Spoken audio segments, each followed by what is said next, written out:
called Say My Mind, and you don't die, give as you receive, and your release is Satan. This is the episode number 11 in the season 3 of the series How to Manifest Immortality.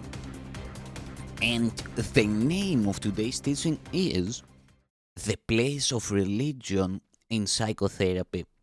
To be a teacher of God, it is not necessary to be religious or even to believe in God to any recognizable extent. It is necessary, however, to teach forgiveness rather than condemnation. Even in this, complete consistency is not required, for one who had achieved that point could teach salvation completely, within an instant and without a word. Yet he who has learned all things does not need a teacher, and the healed have no need for a therapist. Relationships are still the temple of the Holy Spirit, and they will be made perfect in time and restored to eternity. Formal religion has no place in psychotherapy, but it also has no real place in religion. In this world, there is an astonishing tendency to join contradictory words into one term without perceiving the contradiction at all. The attempt to formalize religion is so obvious an ego attempt to reconcile the irreconcilable that it hardly requires elaboration here. Religion is experience. Psychotherapy is experience. At the highest levels, they become one. Neither is truth in itself, but both can lead to truth. What can be necessary to find truth which remains perfectly obvious, but to remove the seeming obstacles to true awareness? No one who learns to forgive can fail to remember God. Forgiveness, then, is all that need be taught because it is all that need be learned. All blocks to the remembrance of God are forms of unforgiveness and nothing else. This is never apparent to the patient and only rarely to the therapist. The world has marshaled all its forces against this one awareness, for in it lies the ending of the world and all it stands for. Yet, it is not the awareness of God that constitutes a reasonable goal for psychotherapy.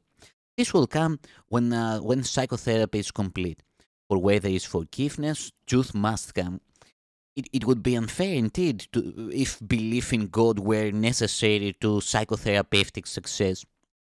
Nor is belief in God a really meaningful concept, for God can be but known.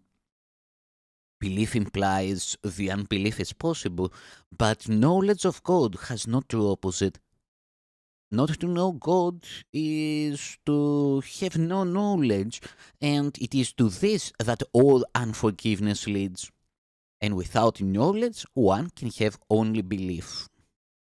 Different teaching aids appeal to different people. Some forms of religion have nothing to do with God, and some forms of psychotherapy have nothing to do with healing. Yet, yet if pupil and teacher joining sharing one goal, God will enter into their relationship because it's been invited to come in. In the same way, a union of purpose between patient and therapist restores the place of God to ascendance, first through Christ's vision and then through the memory of God Himself. The process of psychotherapy is the return to sanity.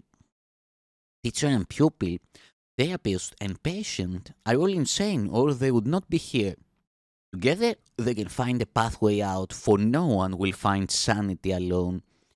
If healing is an invitation to God to enter into His kingdom, if healing is an invitation to God to enter into His kingdom, what difference does it make how the invitation is written? Does the paper matter, or the ink, or the pen? Or is it He who writes, or is it He who writes that gives the invitation? God comes to those who would restore his world, or they have found the way to call to him. If any two are joined, he must be there. It does not matter what their purpose is, but they must share it wholly to succeed. It is impossible to share a goal not blessed by Christ, or what is unseen through his eyes is too fragmented to be meaningful. As true religion heals, so must true psychotherapy be religious. But both have many forms because no good teacher uses one approach to every pupil. On the contrary, he listens patiently to each one and lets him formulate his own curriculum, not the curriculum's goal, but how he can best reach the aim it sets for him.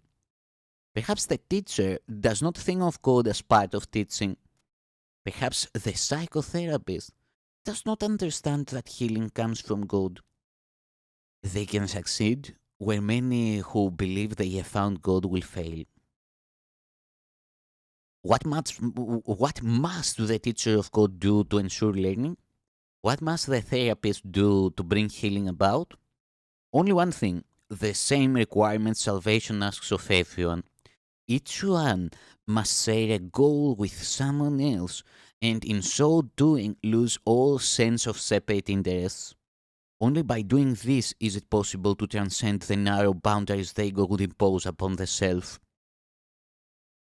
Only by doing this can teacher and pupil, therapist and patient, you and I, accept atonement and learn to give it as it was received. Communion is impossible alone. No one who stands apart can receive Christ's vision. It is held out to him, but he cannot hold out his hand to receive it. Let him be still and recognize his brother's need is his own, and let him then meet his brother's need as his, and see that they are met as one, for such they are. What is religion but an aid in helping him to see that this is so?